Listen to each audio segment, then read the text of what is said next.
Support for Ben Franklin's World and the Doing History to the Revolution series comes from the Omohundro Institute and the Great Courses Plus.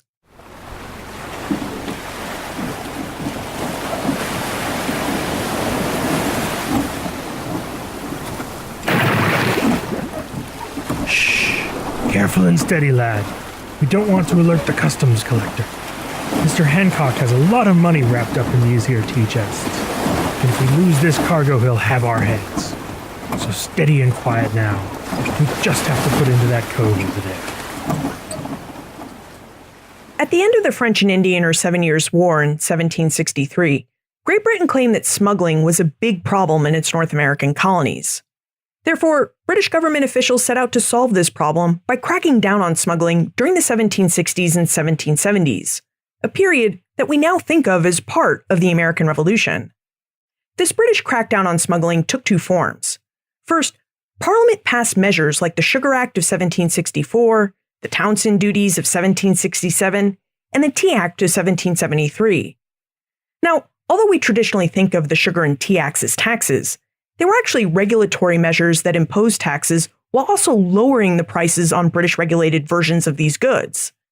The lower prices, they were meant to encourage colonists to legally import and purchase these goods through British merchants, instead of importing and purchasing them illegally through Dutch and French merchants. Secondly, in the early to mid-1760s, George Grenville, the first Lord of the Treasury, set out to clean up the British Customs Service. He fired corrupt agents, hired more agents, and ensured that measures such as the Sugar Act of 1764 included provisions that increased the investigation and seizure powers of customs officers. Now, the root cause of Great Britain's desire to crack down on smuggling in North America came largely as a result of its war debt. After the 7 Years' War, the British national debt had increased to more than £122 million, which was a huge sum for the period. Additionally, Great Britain needed money. The Empire intended to protect its interests in North America by keeping 10,000 soldiers on the continent. One way that Parliament sought to pay these troops was by cracking down on smuggling. But just how big of a problem was smuggling in British North America? As we heard in our last episode, episode 160, the politics of tea included a great deal of smuggling. But why did British Americans choose to engage in the illegal importation of goods, like tea, when British merchants and trade companies offered the same or similar goods for legal importation? Was it really all about the cheaper prices? If we want to understand what drove British North Americans and the 13 mainland colonies to wage a revolution and war for independence, we need to take a look at some of the economic factors of what it cost colonists to be members of the British Empire. And an exploration of smuggling will certainly help us understand some of these costs. Welcome to Ben Franklin's World, a podcast about early American history with Liz Covart. The study of history is key to understanding who we are and how we can affect a better future. Ben Franklin's World will introduce you to historical people and events that have impacted and shaped our present-day world. And now, here's your host, Liz Covart. Now, we should begin our investigation by exploring the wider Atlantic world. Both Great Britain and its American colonies were residents and traders in this world. And by zooming out on how trade was conducted in the Atlantic as a whole, we'll be better able to understand why Great Britain believed that smuggling was a big problem. Now, to see this bigger picture of the 18th century Atlantic world, we should visit with Fabrício Prado. Fabrício is an assistant professor of Latin American studies at the College of William and Mary and a scholar of the Atlantic. He's the author of the book Edge of Empire, Atlantic Networks and Revolution in Bourbon, Rio de la Plata, in which he explores the trans-imperial borders and borderlands of the 18th century Atlantic world.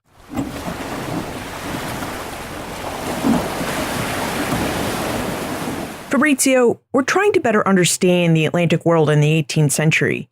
It seems like it was a really busy and crowded space in terms of the number of European nations involved in trade and settlement there, and we wonder if you would provide us with an overview of what the Atlantic world looked like in the 18th century. Yes, the Atlantic world was indeed a very crowded space in terms of the number of European nations involved in trade and settlement. And I think that the 18th century is the first moment that we have really many competing old and new actors in the Atlantic world. In the beginning, like the 1500s, you see Spain and Portugal taking the lead. and, finding and establishing colonies in the New World. And later, Britain and France and the Dutch, they all tried to catch up with Spain and Portugal. And that is in the 18th century that they really not only catch up with the Iberians, but in the case of France and Britain, they surpassed them. So we'll see that the South Atlantic, it was more an area of influence of the Iberian empires, and they kept that in the 18th century. So you see, like, Portugal was able to keep pretty much what we call Portuguese America, what would be Brazil today. And Spain had big viceroyalty in Peru that extended what today is Chile, Ecuador, and what would be Argentina, Uruguay, Paraguay. Rio de la Plata region is also an area of influence of Spain. In the Caribbean, that's where we see most of the rivalry and competition of these empires, where you see the British, the French, Dutch, and of course Spain as well, competing for colonies and territories. And North America would be an area that initially Spain has a lot of influence, but the British slowly carved and the French carved the space there. So it was in the 18th century that you have like this full concert of European empires now, established with their, interests very clear. And we have this full moment of European rivalry. It's also a moment that is not clear that one single empire controls or have hegemony. So I would say that it's also a multipolar Atlantic world in the 18th century. You mentioned that the Iberians were the first to settle the Atlantic world in the 1500s, and that all the other European nations had to slowly carve places out for themselves. So what exactly was the draw of North and South America and the Caribbean? I mean, why were European nations so anxious to find their own space and place within the Atlantic world? Well, the Atlantic world is like, we have to think like, what are these people looking for? And in other words, would be like wealth. For them, wealth was, at this moment, silver and gold, bullion, right? That was like the empires measured their wealth. Their mindsets of the time, if you don't own mines, you can bring and capture this wealth, precious metals, via trade. So you need to find new products, you need to find labor, you need to find, hopefully, silver mines or gold mines to produce this wealth. So since the 1500s, the Portuguese and the Spaniards have been exploring like from the Canary Islands, the Azores, the coast of Africa, and then eventually the Americas, always with this goal of finding precious metals and enabling trade routes with Asia, right, where you can really find goods that were extremely valuable in Europe. So that's trade that will be accumulating wealth. So the Iberians were the first ones to set foot in the Americas and start colonies here. The Spaniards, even though Columbus was wrong and did not arrive in India, they were extremely lucky because they found big empires like the Incas or the Aztecs that had a lot of bullion, pretty much gold and silver. The Portuguese, right, in the beginning did not find precious metals in what would be Brazil, but they found that Brazil, for instance, was a great place to plant sugar, which was a very, very valuable good for European empires, therefore a way of trading and having access to bullion. So that's pretty much the motivation, to find new resources, to promote trade, and also to find labor. We cannot forget about that.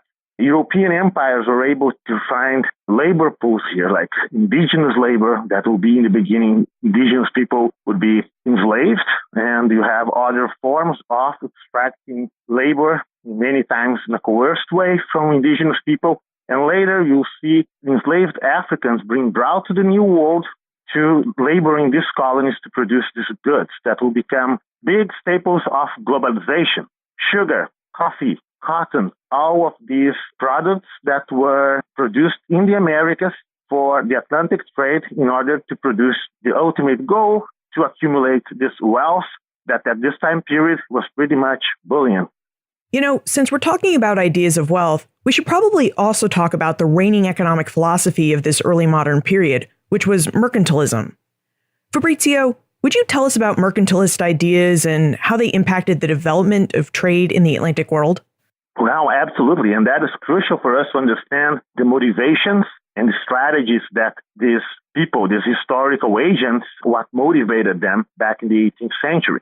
So when this European empire started setting up these colonies in the New World, there was this ideal that trade, that the mercantile system was crucial for obtaining wealth. And in the minds of these people in these metropoles in Europe, these colonies were supposed to actually produce wealth for the empire. So these mercantilist ideas, we try to acquire wealth, this bullion that I've been mentioning here, silver, the so famous pieces of eight that the pirates of the Caribbean really were looking for. And if you don't have silver mines, you need to trade for.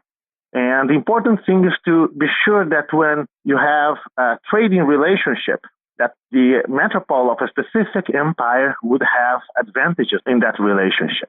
So mercantilism was an ideal of protecting trade and making trade always more advantageous for a specific empire. So that's why, for instance, you're going to see that in Iberian America or in Spanish America, Portuguese America, for instance, Brazil, in Rio de Janeiro or Pernambuco, other foreign empires but Portugal were not allowed to trade. So Portugal would be sure that they were profiting and their rivals were not being able to profit from their colonies without dealing with Lisbon and Lisbon ensuring that Portugal had an advantage in this relationship. Same thing with the Spaniards. The Spaniards didn't want the British and the French profiting out from the silver mines of Bolivia, right, Upper Peru, or the gold and silver of Mexico. So what you see is that these mercantilist policies that make colonies and their markets exclusive markets of their metropoles. If you think like all those reforms that we've seen happening in the 18th century Anglo-America leading to the revolution, they were actually kind of attempts of copying these more strict mercantilist views that European empires, like the Iberian empires, put in place to protect their profit out from their colonies and protect exclusive access to trade and labor and resources from these colonies. Now, how did European empires attempt to follow these tenets of mercantilism and contain trade within their own empires? I mean, it really doesn't seem like the Atlantic world was ever a place with strict borders. I think that the key for that question is that they attempted. I don't think that they actually succeeded. So you have all these laws that foreigners were not allowed in a colony of a specific country. You have that foreign ships could not dock in the ports of the colonies of another country. And in order to enforce that, the metropoles would send bureaucrats. They passed these regulations and they would send bureaucrats. But it was very difficult to be sure that the local elite, the local authorities would always be looking to protect the interests of the metropoles. So what we see is that these mercantilist views are much more prescriptive and ideal set of policies than actually how things operated on the ground. We see that officially, for instance, just for us to have an idea on how clumsy this system was. If you're thinking about a city like Buenos Aires is like in Atlantic South America, in Rio de la Plata. It's, an Atlantic port, but it was not authorized to send ships to the Atlantic. According to Spanish mercantilist policies, Buenos Aires was supposed to be supplied with all goods from Peru through Lima. So you have like all the goods to get to Panama, cross the isthmus, go again in a ship to the Pacific, disembark all the goods in Callao, the port of Lima, to go up to the Andes, down south, down the Andes to Buenos Aires. So it's a very clumsy system that made it very expensive, the goods offered by it, and very inefficient. So all these sets of policies that are created to protect the interests of the metropoles actually didn't work very well, and many of the officials understood that. Therefore, they were open to other alternatives, what one could call more easily these days smuggling. Yeah, this is really interesting because it does seem like although mercantilism dictated that all these European nations should contain trade within established imperial borders, And even though you have all these European nations out there imposing laws to create closed imperial borders and systems of trade, your research reveals that those who actually lived in the 18th century Atlantic world actually resisted the attempts of European governments to enclose them within imperial boundary lines. So, Fabrizio, would you tell us how people around the Atlantic really conducted trade? How did they actually respond to all these mercantilist laws imposed by their respective empires? That's a great question because actually, again, these European empires have these ideals of how colonists and authorities, around the Atlantic world should behave.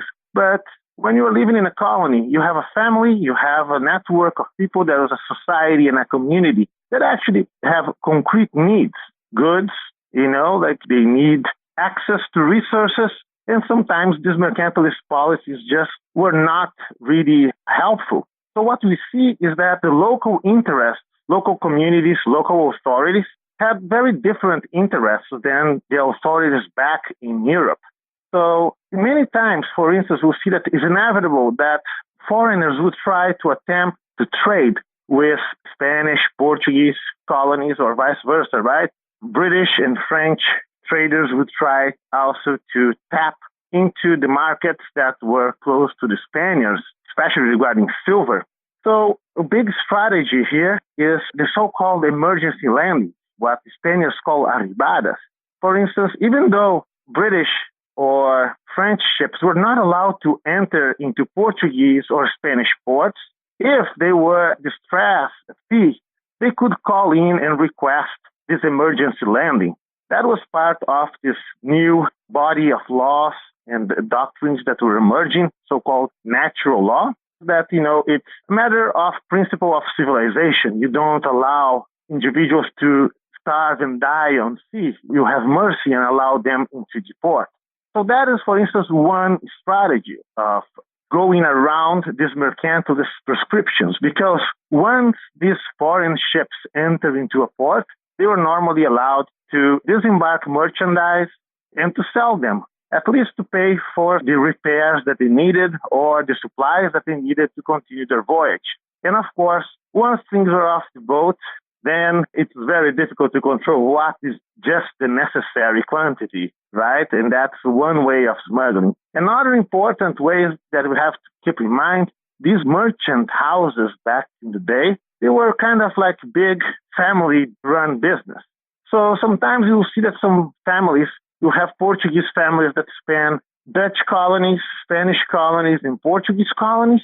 So they also would find ways of sending information, of sending goods based on their family networks, not necessarily observing the the mercantilist rules that the Iberian empires were always trying to push into them.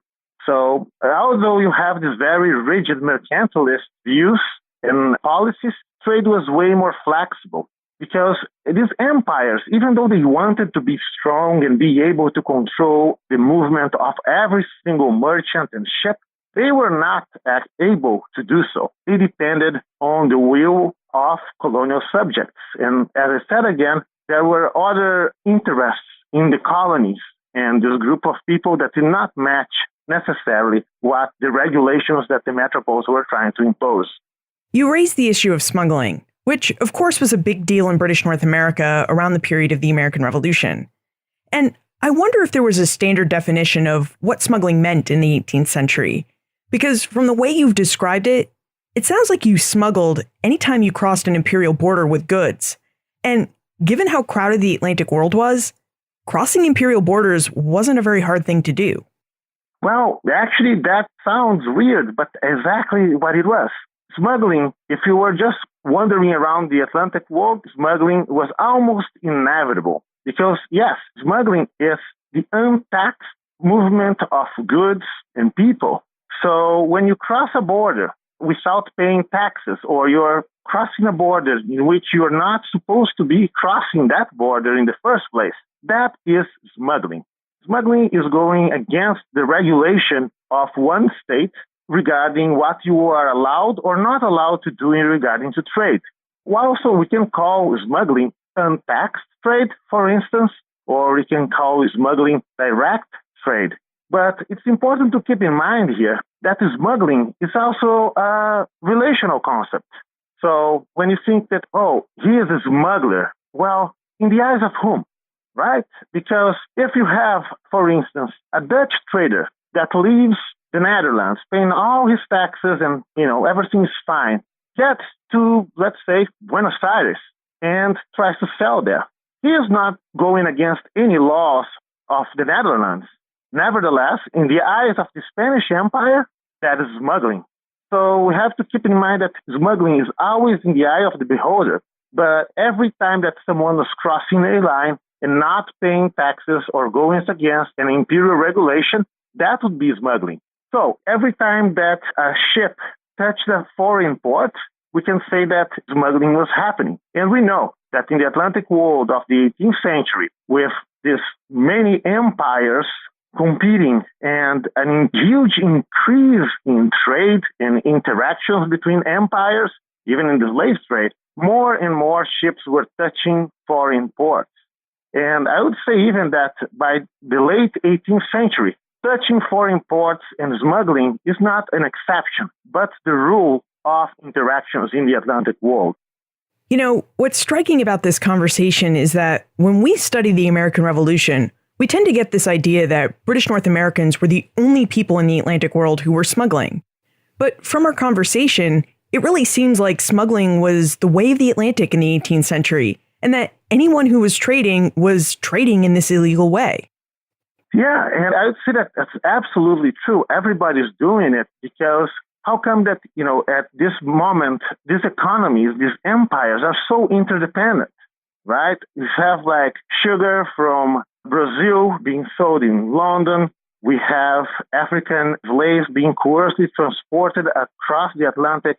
And once in the Americas, they are going to be shipped also to other destinations crossing imperial borders. If you think about how the importance of the British and the Portuguese and supplying enslaved Africans to Spain. So you see that there's a lot of smuggling in the Caribbean, Spanish colonies.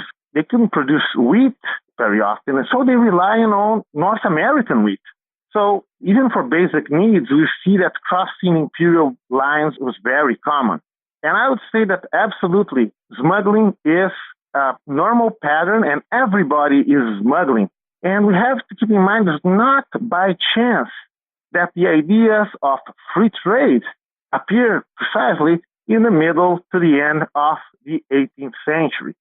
So in South America, Brazil, for instance, Rio de Janeiro, Bahia, Pernambuco, all these important merchant communities, they would more and more often interact with Spaniards, trade with the British, and even with the United States after the Revolution.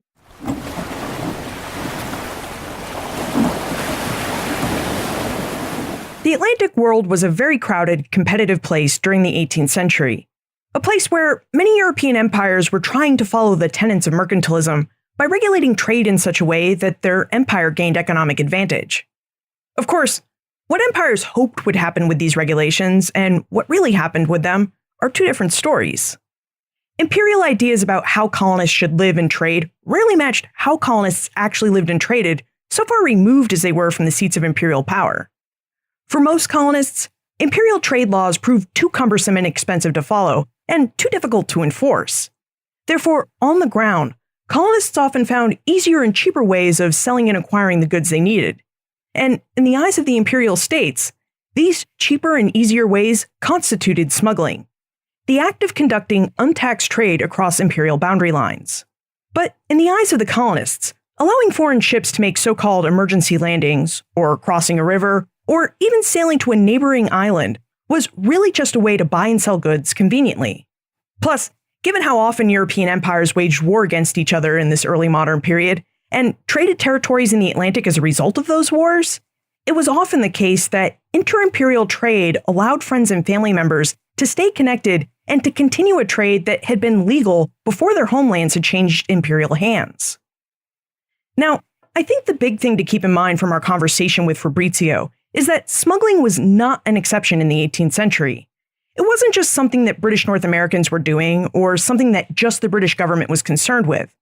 Smuggling was an accepted form of untaxed trade that occurred everywhere in the Atlantic world, and that imperial governments, like Great Britain, often allowed to happen given how difficult it was to enforce trade regulations.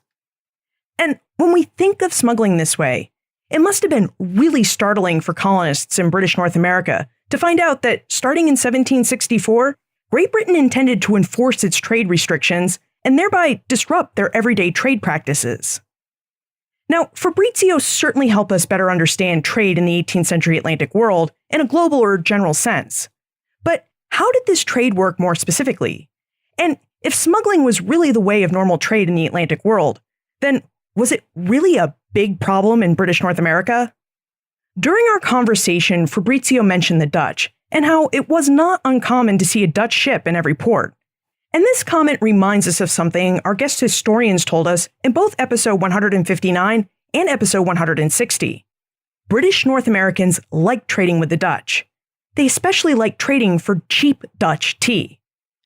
So why don't we explore how the Dutch traded in the Atlantic so we can discover more specifics about how trade and smuggling worked and just how involved British North Americans were involved in this trade.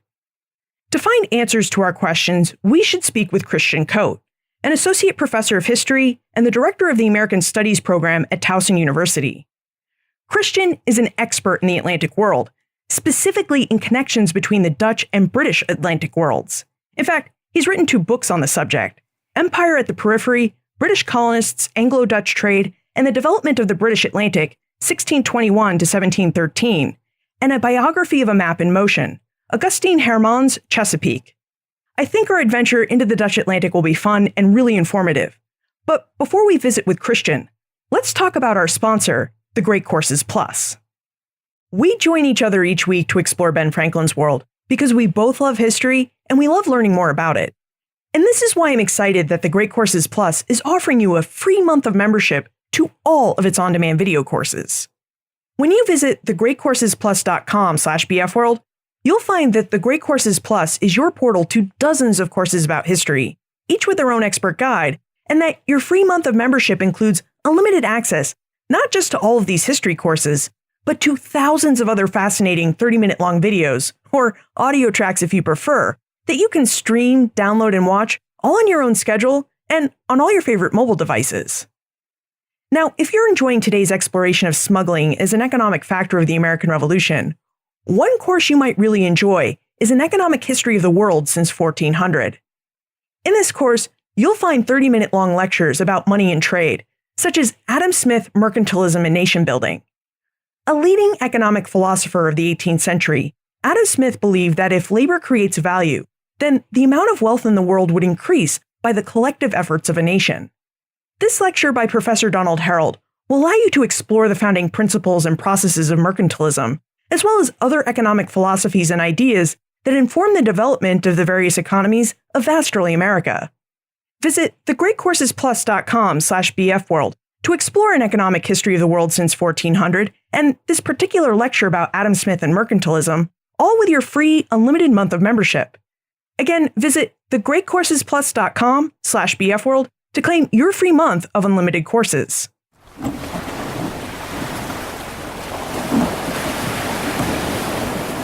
Christian, thank you so much for joining us. We're exploring trade and smuggling in the 18th century Atlantic world, and we'd like to develop a better understanding of how the Dutch traded and smuggled with British North Americans. So, would you tell us a bit about the Dutch presence in the Atlantic world during the 18th century?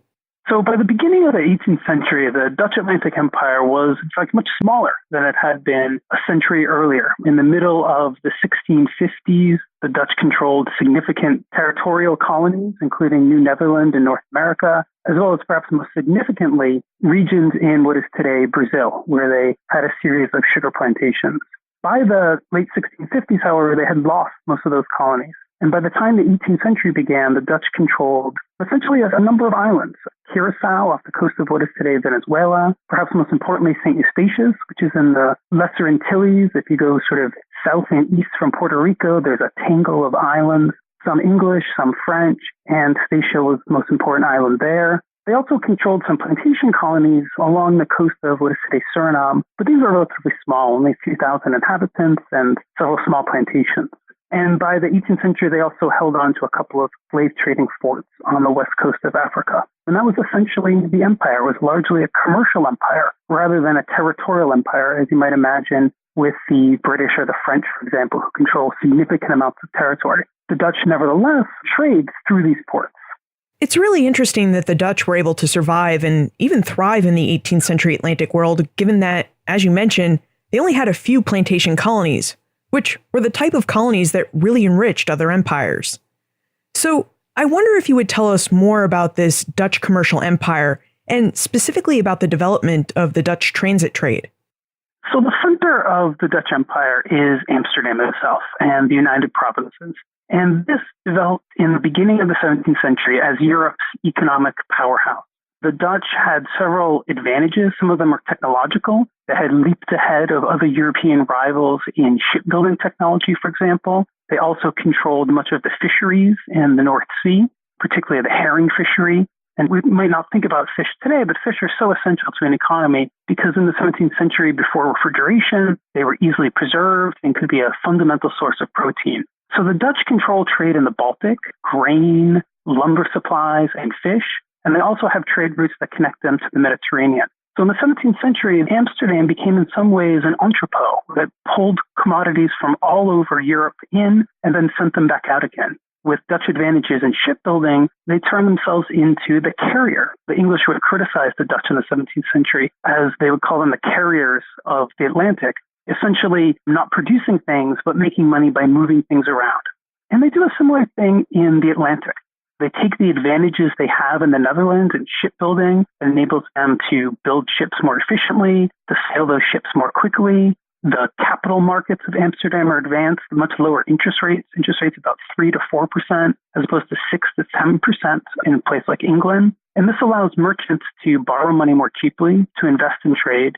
So in the Atlantic, they build what historians often call the transit trade.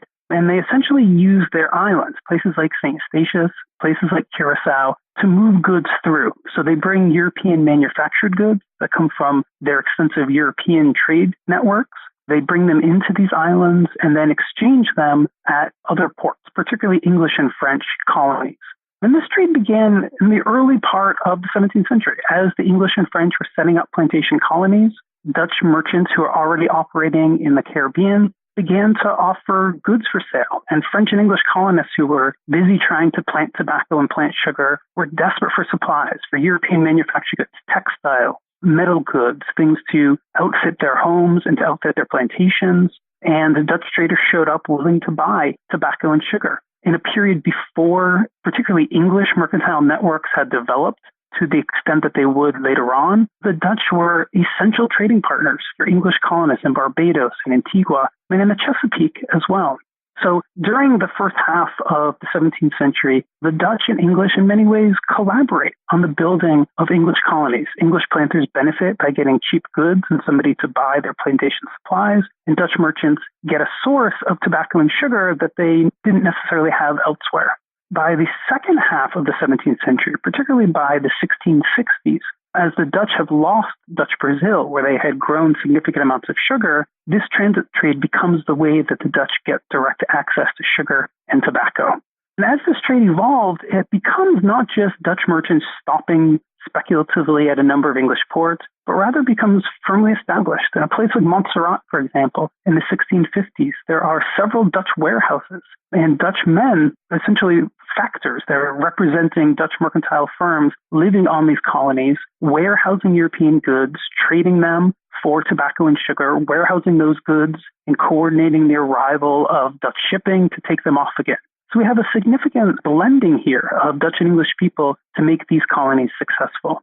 Over time, as the English Empire gets better at regulating its trade, better at supplying colonists, they become concerned with the presence of Dutch merchants. They're worried that they're essentially siphoning off trade from the empire. So those Dutch representatives are pushed out. Nevertheless, these islands, places like Curacao, places like St. Eustatius, are very close to English islands. And the Dutch essentially moved their operations to these islands and began using them as the warehouses to trade among French, English, and Spanish colonies as well.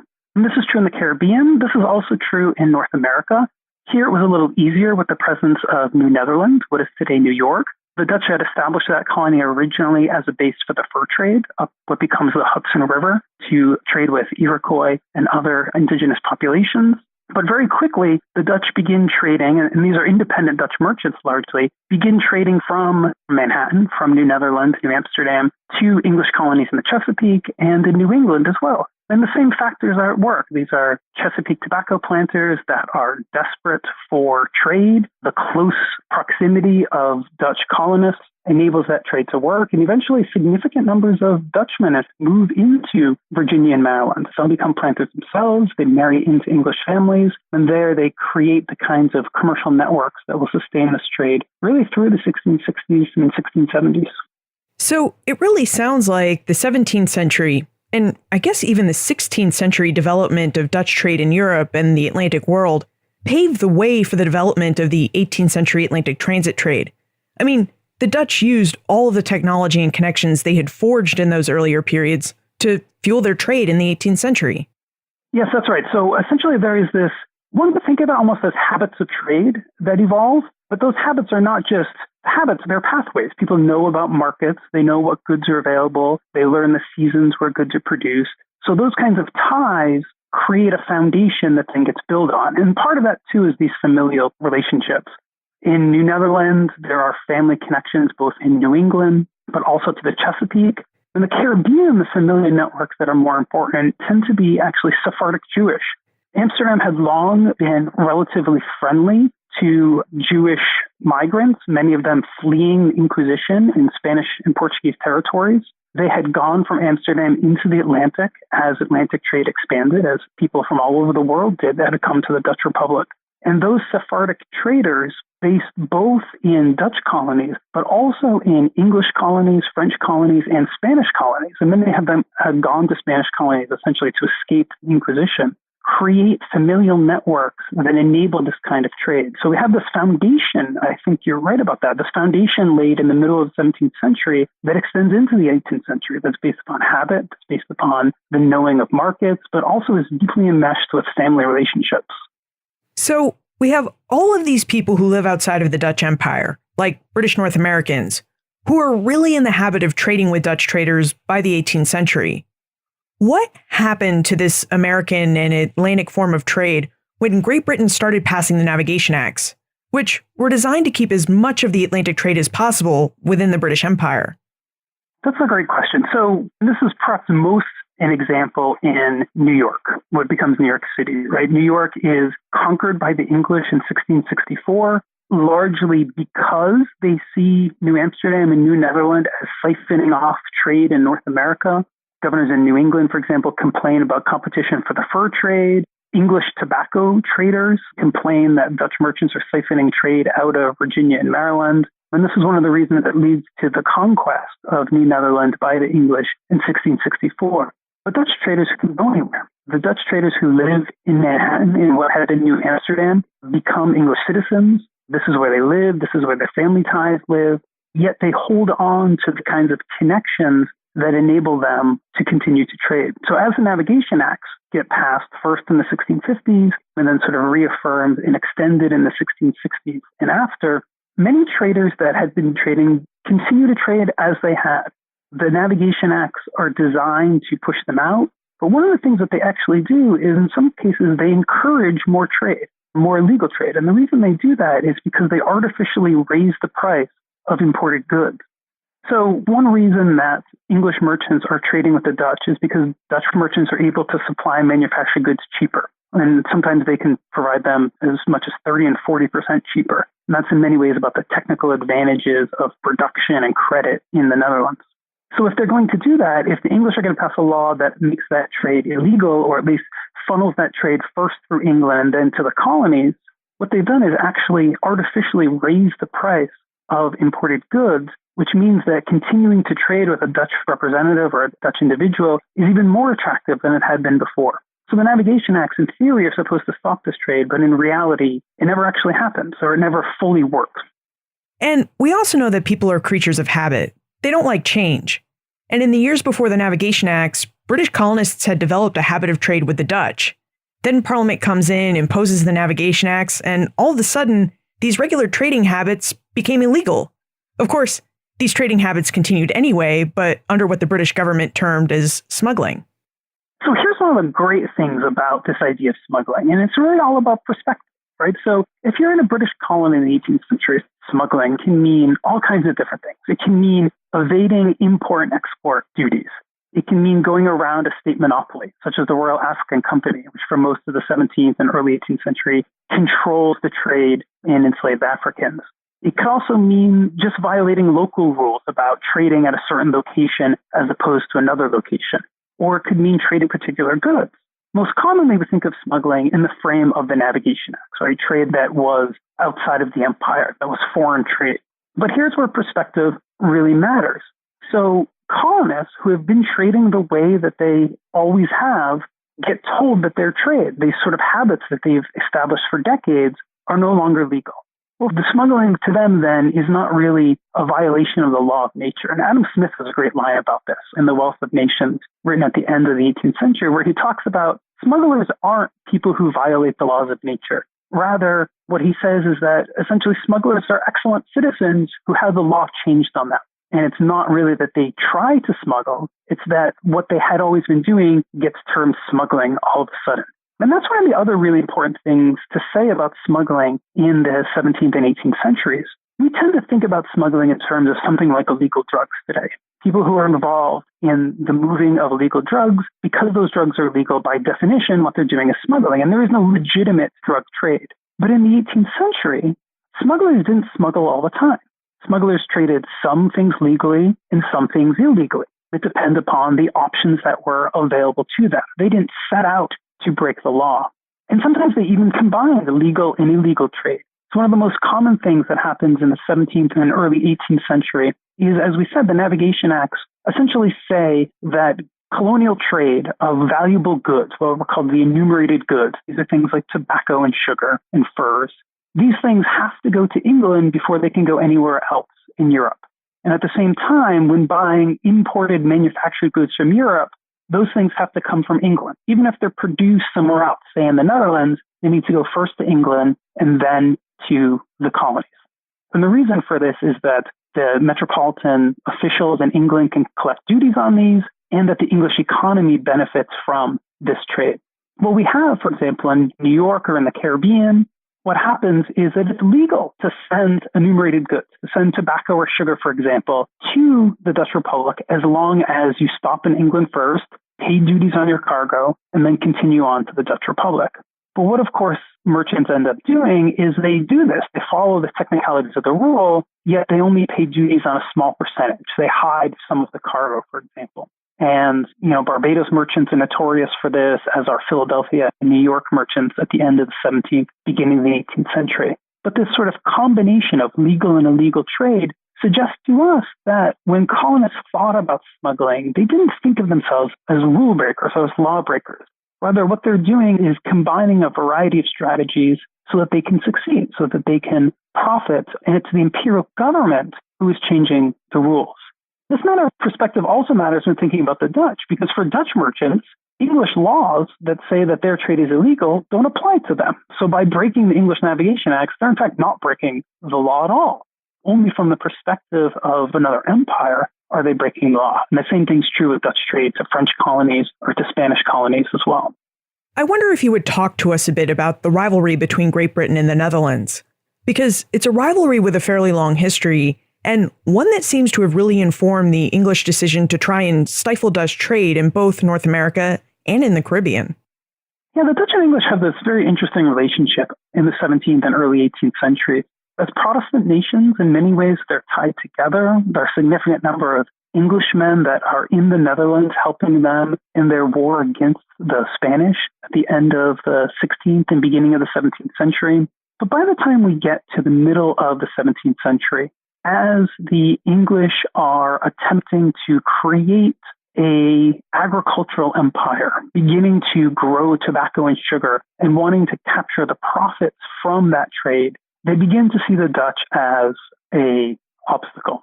And in fact, the Navigation Acts, which the first one is passed in 1651, are explicitly targeted at the Dutch Republic.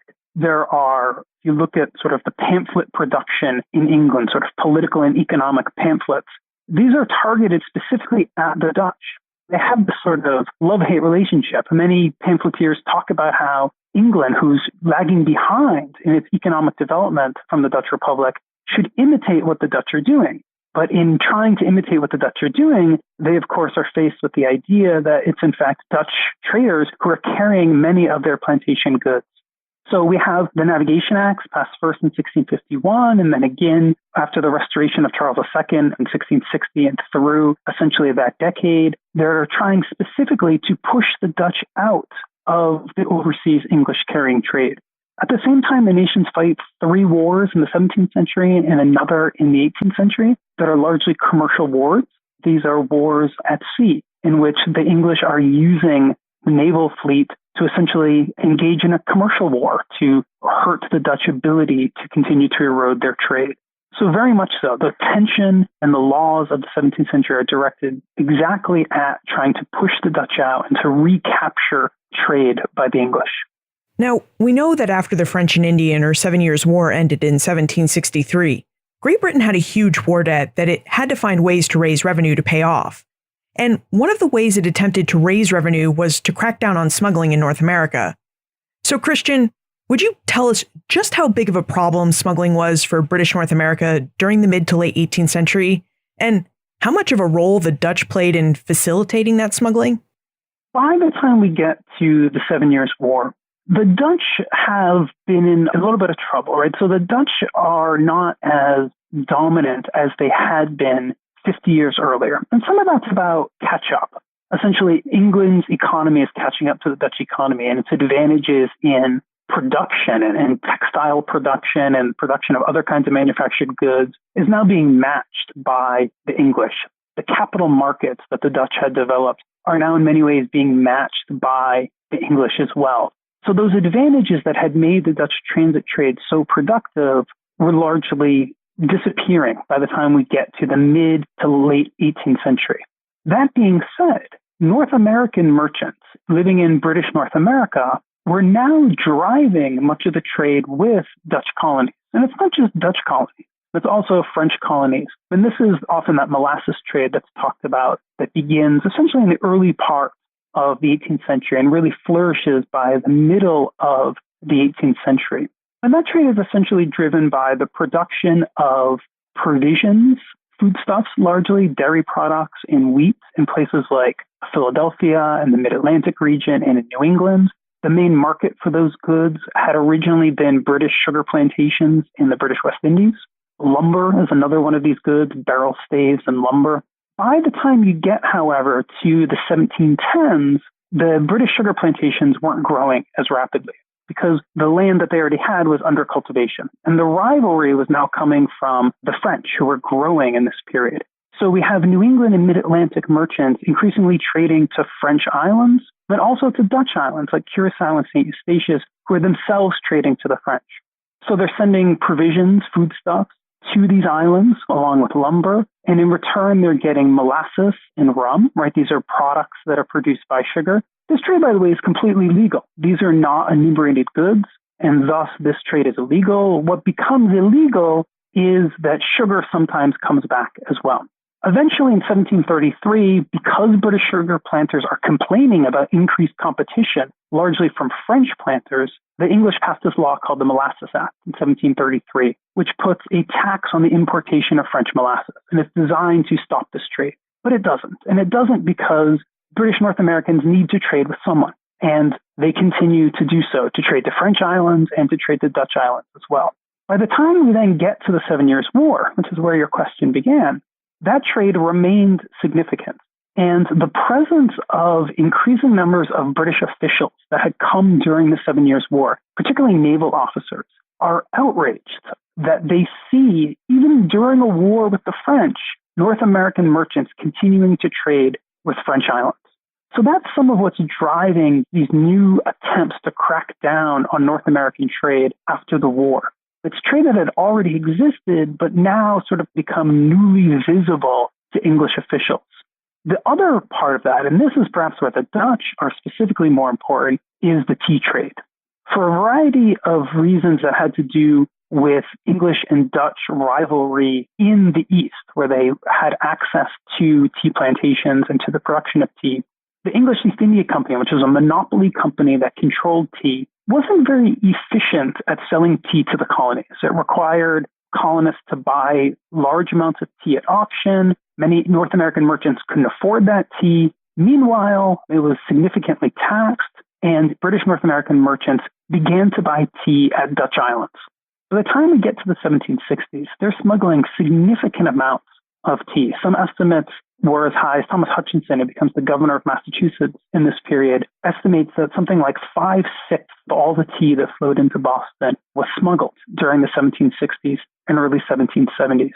So by the time we get to the Revolution, by the time we get to the imperial crisis anyway, there's this long-standing connection to trade in North America that's not easily separatable. Back to this idea of habit and custom and family ties, this is simply the way that North Americans operate. And as the English pass new laws that are designed to clamp down on smuggling in North America, they essentially create even more smuggling because they're not changing the economic situation and they're forcing merchants to continue to trade as they always have, but now to do so illegally. So when we're looking at the economic origins of the American Revolution, we probably really need to look at both the French and Dutch influence in these origins, given all the trade that was occurring outside of the British Empire and outside of its laws. Yeah, that's true. I mean, I think we need to be a little bit careful sometimes in thinking about drawing a direct line between support for smuggling and the later arguments that are going to come. That is, for a long period of time in the 17th and 18th century, British North Americans resist efforts to control their trade. They protest the Navigation Acts and argue that these things are detrimental to their own economic origins. Usually, however, they do that by calling themselves good English and British citizens. That is, they say things like, you should allow us to continue to trade the French islands because this will make us wealthy and it make us able to buy more British goods and essentially to contribute more to the empire. So what sort of happens by the time we get to the imperial crisis, to the 1760s and 1770s, is that two sort of different narratives, one about taxation and authority of government, gets co-joined with a narrative that's about sort of economic opportunity. And in that way, smuggling becomes politicized in a new way that becomes about economic self-determination that gets tied to language of political self-determination as well. So there is this sort of history of commerce with the Dutch and the French, much of it illegal, that encourages North Americans to think about their economy in ways that doesn't fit into the British Empire. And that has a real implication in allowing them to sort of imagine themselves as having different economic interests and then different political interests as well.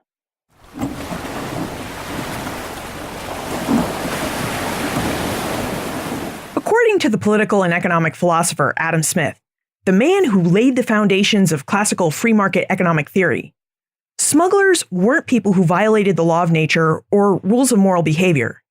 They were excellent citizens who just had the laws of trade changed on them. Smith noted that people who smuggled during the 18th century weren't trying to smuggle or break the law. They were simply trying to continue on with their regular habits of trade. And part of British Americans' regular habits of trade was a trade with Dutch merchants and Dutch traders. British Americans began trading with the Dutch in the 17th century, when English systems of trade and credit weren't developed enough to supply the goods the colonists needed. This trade then continued on into the 18th century and actually increased when the British Navigation Acts artificially inflated the prices of goods to the point where it was just too costly to trade for English goods. So they continued to trade with the Dutch. And as we found out in episode 160, one of the goods they traded for in great quantity was tea. Now, there are definite connections between British North American smuggling and the economic origins of the American Revolution. But as Christian noted, we need to be careful in drawing a direct line between support for smuggling and the arguments that developed in the 1760s and 1770s related to trade regulation. Because the traditional British American argument in support of smuggling was always tied to their loyalty to the British Empire. It was only during the imperial crisis that this argument started to change. In the midst of this crisis, smuggling was conjoined to arguments about no taxation without representation and imperial governance. And this linkage actually changed the argument about smuggling so that it was less about being subjects of the British Empire and more about ideas of economic self-determination, which in turn became tied to ideas about political self-determination. Now, as many British Americans gradually made their way to ideas about economic and political self-determination, their trade with the Dutch continued. In fact, it came to play a very important role during the Revolutionary War, and also led to that Fourth Anglo-Dutch War that Christian mentioned.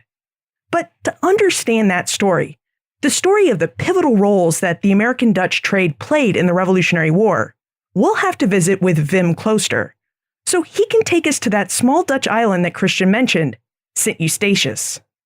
Now, you may recall from episode 121 that Wim is a professor of history at Clark University, and he's the author of 5 books, including Illicit Riches, Dutch Trade in the Caribbean, 1648 to 1795, and The Dutch Moment, War, Trade, and Settlement in the 17th Century Atlantic World. Plus, right now, he's presently putting the finishing touches on a 6th book, which he's co-authored with Gert Oostindie, titled Realm Between the Empires, the Second Dutch Atlantic, 1680 to 1815, which will be out in late spring 2018.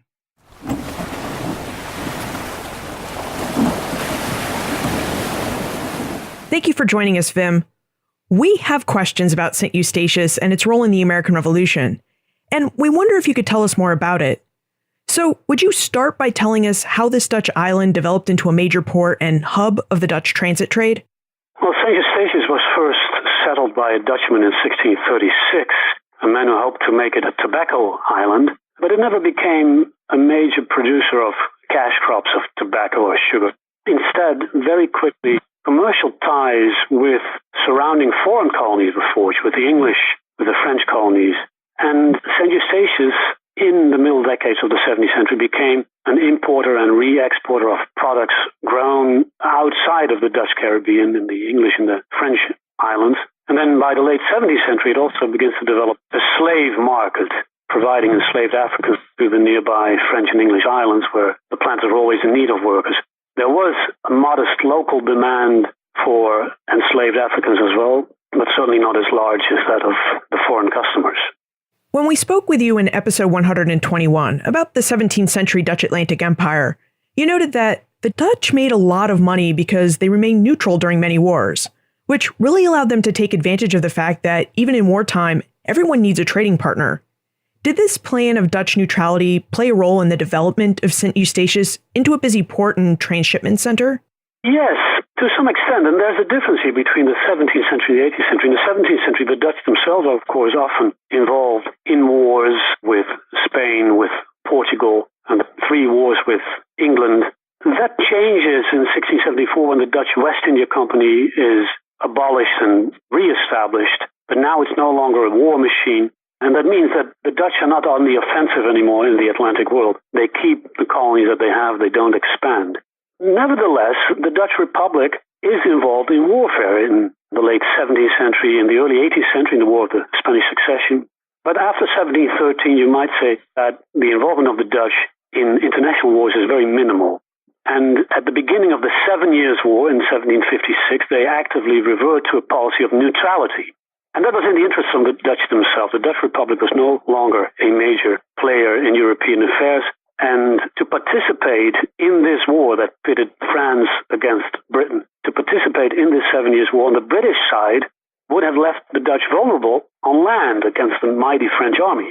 On the other hand, if they had entered a French alliance, they would have been very vulnerable on the seas because the British privateers could be expected to wreak havoc on Dutch global trade.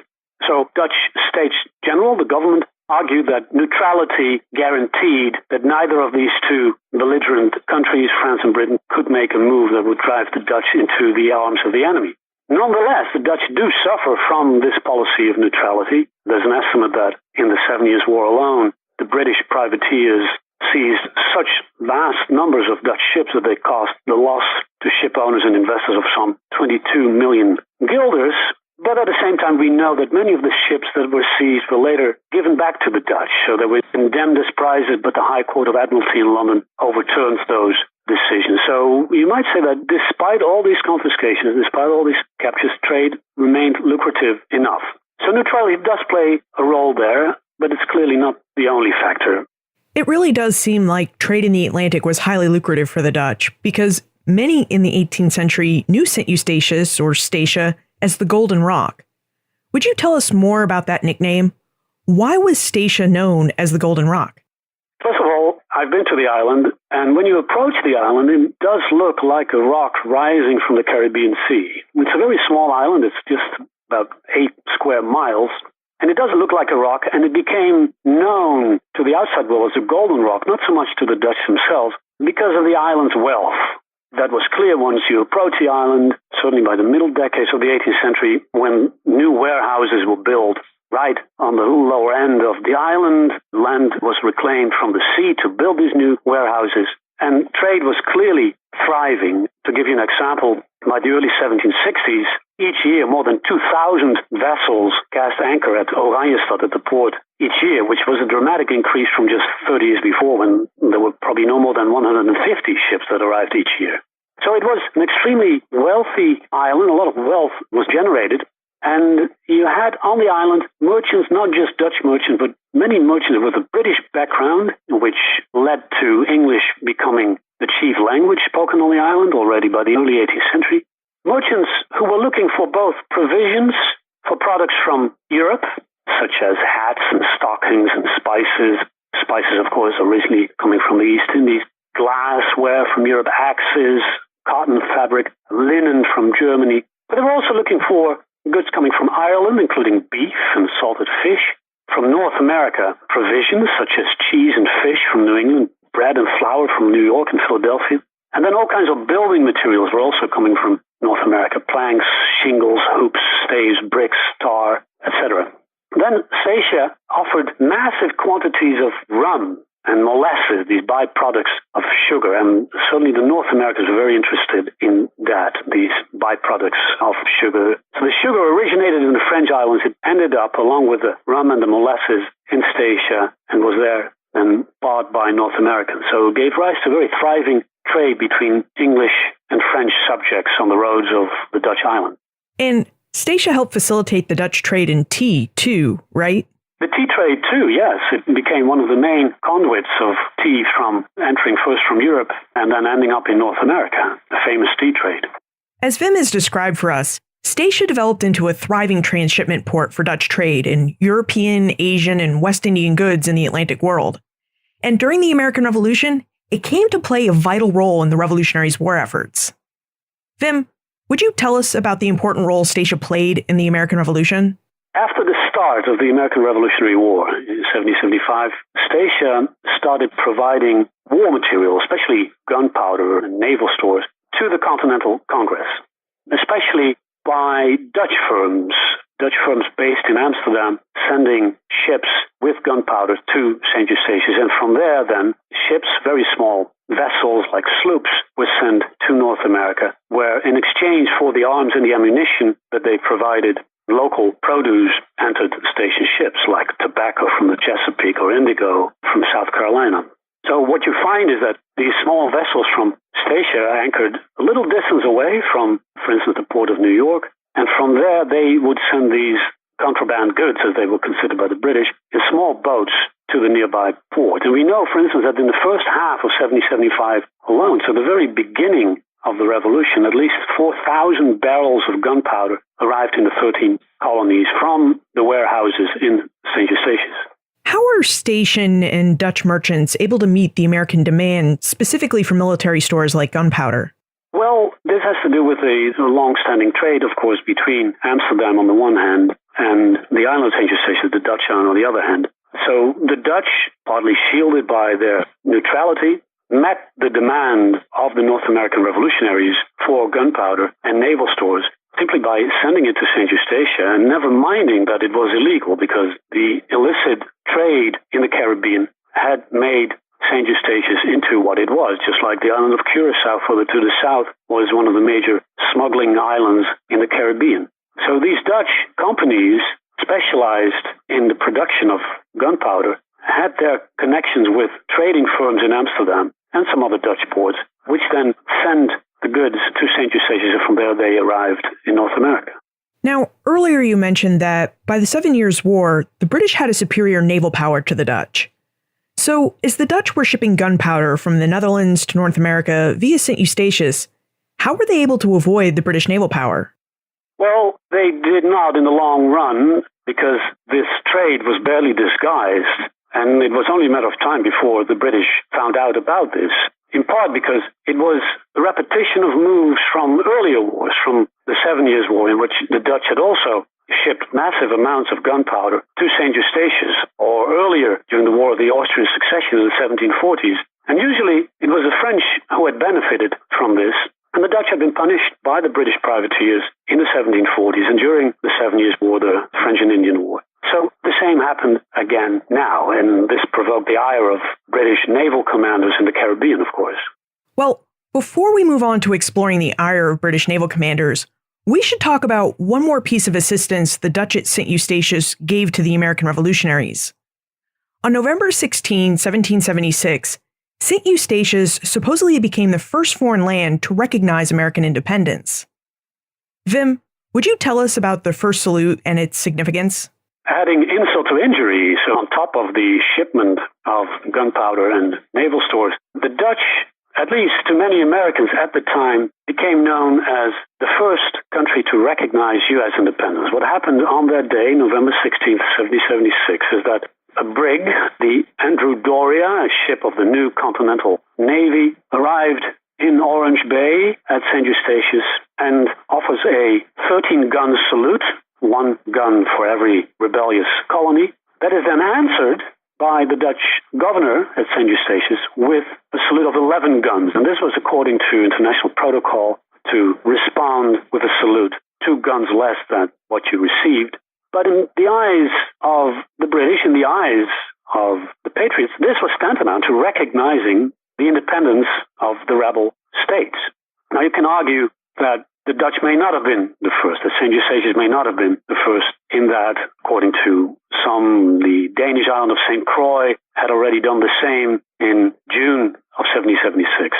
Others say, well, the first real formal recognition takes place when the alliance with France takes place in 1778, 2 years later. Yet others point to the Republic of Ragusa, which is now Dubrovnik, port city of Croatia, which apparently in 1776 already recognized the United States after receiving news of the Declaration of Independence.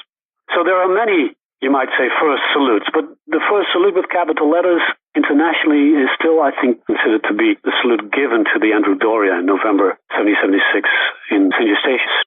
So, by February 1781, the stations had been trading gunpowder and other war materiel to the American revolutionaries for their war effort, and they were likely the first to formally recognize American independence. Wim, how did the British react to all this? You said earlier that this trade was basically being carried out in the open, so surely the British knew what was going on. They clearly knew what was going on, and one response on the part of the British is to capture no less than 54 Dutch ships sailing between the Dutch Republic and Statia in 1777. That's one response. So that has, of course, clear consequences for the war effort of the Patriots in that a lot of gunpowder simply will not arrive, ends up in the hands of the British. More importantly, this ire over the Dutch aid to the rebels helps provoke the British declaration of war against the Dutch in late 1780. Back in the 17th century, as I mentioned before, the Dutch and the English had fought 3 wars ever since. They'd been on good terms, usually allies in international warfare, but now the British declare war on the Dutch, and what is happening in Statia is probably the main factor in this war declaration. So it's war. The people in Statia don't know about this yet when, on February 3rd, 1781, Admiral Rodney arrives with a squadron of British warships. Rodney was a man who had joined the Navy at age 14. He had served as a Navy captain during an earlier war, the War of Jenkins' Year, the War of Austrian Succession. He became a member of Parliament. He rose to the rank of Rear Admiral during the 7 Years' War. And in 1779, he was made Commander-in-Chief of Britain's naval squadron in the Leeward Islands of the Caribbean. And he was convinced that Britain would have conquered the southern colonies during the Revolutionary War, if not for the trade of St. Eustatius. So he arrives with a massive naval and army force totaling 3,000 men, and he is bent on ending the prosperity of Statia with one blow. Yeah, would you tell us more about that blow? As you noted, Rodney arrived in Statia on February 3rd, 1781, with 15 British warships and 3,000 men. So what exactly happened when he arrived? So they arrive when the island is thriving like never before, and that is in good part because of its role in the American Revolutionary War. Rodney arrives, he arrests, at least according to one source, some 2,000 Americans. He seizes 200 ships. He emptied all the warehouses on the beach, and there are many of them, there are hundreds of them by now. It's very easy for his force to overpower the local garrison because there are only 16 men, so 3,000 versus 60. But what happens then is really remarkable and almost unprecedented, in that for 3 months there is systematic British plunder of the island. Soldiers, the sailors go everywhere to find money, to find precious goods. They go dig up earth in the gardens, and they open up floors of houses. They search in the streets. They ask men and women to stop and look what's inside their clothes. Total damages later are estimated to have been something like £7 million. So they arrest all the Americans, put them on boats, send them away. In a way, they don't even distinguish significantly between whether somebody is a North American or somebody is a Brit from Britain or an Irishman, because Rodney considers everybody who is there on the island is guilty of the massive smuggling that takes place and therefore guilty of hindering the war effort on the mainland in North America. Another remarkable aspect of this episode is the harsh treatment that Rodney metes out to the resident Jewish population, which was small, probably 300 to 400, but he imprisons 100 Jews and deports 31 of them and makes a great effort, even more than what he does among other residents of the island, to loot their positions, even going down to the Jewish cemetery and digging it up to search for treasure. So this is quite remarkable because this was not in the instructions that he had been given. He'd been given the instructions to conquer the island. And it's very clear that he's doing this because he's looking for prize money. He's looking for money that he can use himself. So he's on a personal mission here. He'd done that before in his career, coming back with a large amount of loot that filled his own coffers, and that in part enabled him to have a nice country estate. And this comes at a time in his life when he is broke. We know that he was clearly suffering financially, so this to him was a great opportunity, the conquest of St. Eustatius. So it wasn't really the British government that sanctioned and benefited from the plundering of Statia. Well, I guess other than the benefit that a major American gunpowder supplier had been stifled.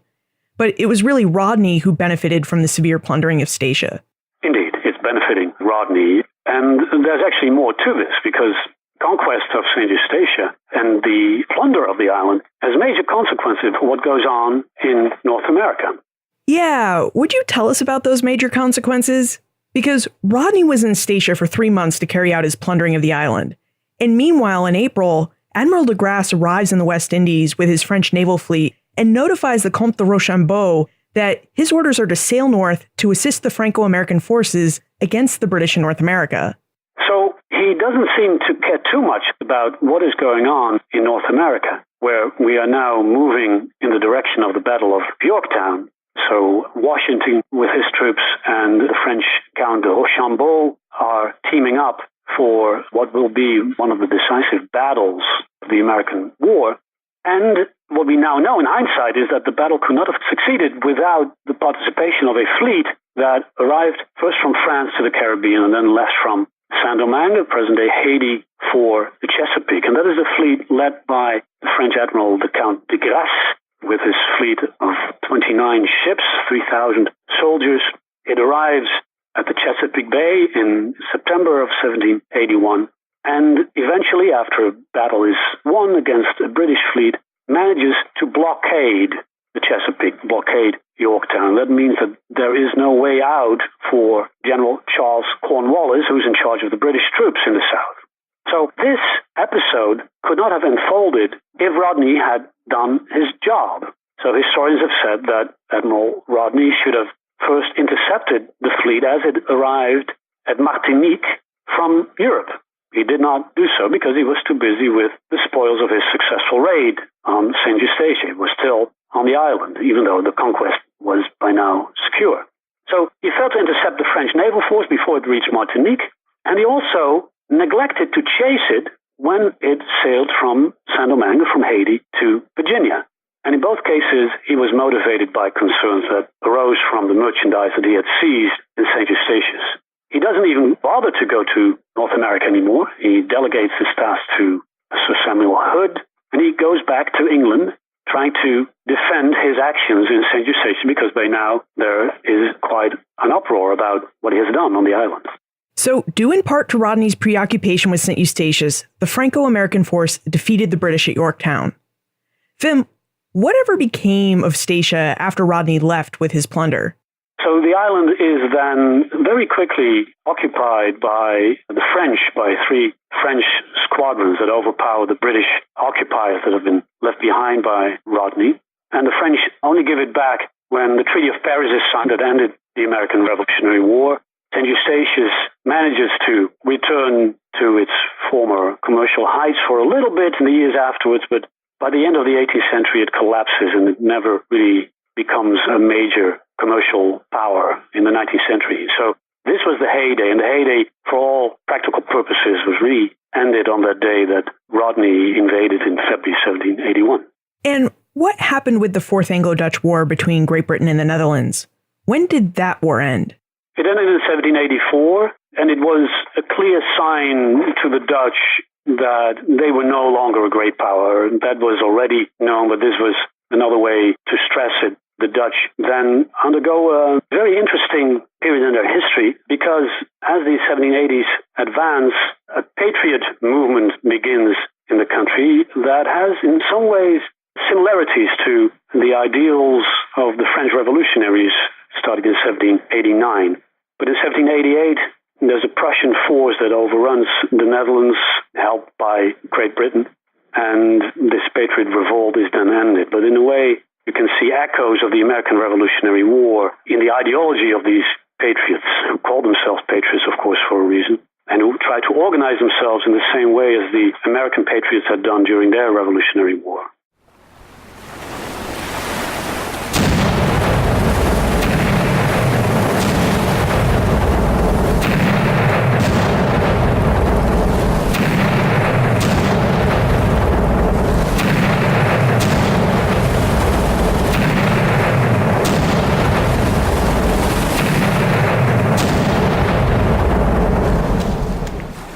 Reason why the Franco-American forces defeated General Charles Cornwallis and his British army at Yorktown is because of what took place on the tiny Dutch island of St. Eustatius. Instead of intercepting Admiral de Grasse's French fleet when it arrived in the Caribbean, or chasing it up into the Chesapeake Bay, British Admiral George Bridges Rodney stayed in St. Eustatius and plundered it. Rodney's ire towards the stations represented how many British officials felt towards the Dutch. Since 1775, the Dutch had been supplying the American revolutionaries with gunpowder, naval stores, and other war materiel that helped make their war for independence possible. Why? Because since the 17th century, the Dutch and British North Americans had been trading partners. North Americans traded their tobacco, lumber, indigo, rice, and fish for Dutch cloth, French rum, sugar, and molasses, and Dutch East India Company tea, china, and silk, and most of this trade went through St. Eustatius. And because this trade often occurred directly, Dutch and American traders often circumvented the British Navigation Acts, which meant British North Americans could trade more easily and profitably with the Dutch than they often could legally with their fellow Britons. This local Atlantic trade is how many Americans and the Dutch made money in the 18th century Atlantic world. It's how the small Dutch island of St. Eustatius came to prosper and become known as the Golden Rock. So, was smuggling a big problem in British North America by 1764? As Fabrizio and Christian revealed, that's in the eye of the beholder. British officials and even some merchants in London thought smuggling was a big problem, a problem confirmed by the British officers who had witnessed its frequency during the French and Indian War. But to British North Americans who were able to more easily acquire the goods they wanted and needed cheaper by trading with their Dutch, French, and Spanish neighbors, this was just the way trade had always been conducted in the Atlantic world. In fact, it was only when the British imperial government decided that it would crack down on smuggling and then made efforts to follow through on that decision in the 1760s, did the nature and habit of trade in the Atlantic world start to change. Only then did smuggling become, quote, a problem in British North America. And only then did people in British North America start to shift their ideas about smuggling away from its traditional context of what it meant to be a loyal British subject, and towards ideas about economic opportunity and self-determination. Ideas that made many in North America consider whether they might have different economic interests than the British Empire, which in turn led them to consider whether they might have different political interests as well.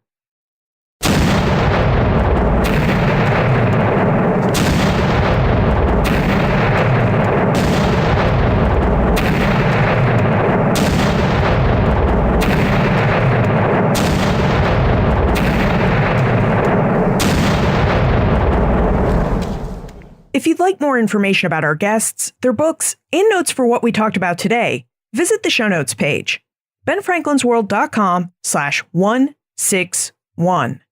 And if you'd like to see where in the Atlantic world St. Eustatius, Curacao, and some of the other places we talked about today are located, be sure to check out the OI Reader app, where we've included some maps and some bonus audio for you. Both the OI Reader app and these resources are free and available for all your favorite iOS and Android devices. So visit your favorite app store or visit benfranklinsworld.com/OI Reader to download the OI Reader app today. This episode had two fantastic sponsors, the Omohundro Institute and the Great Courses Plus.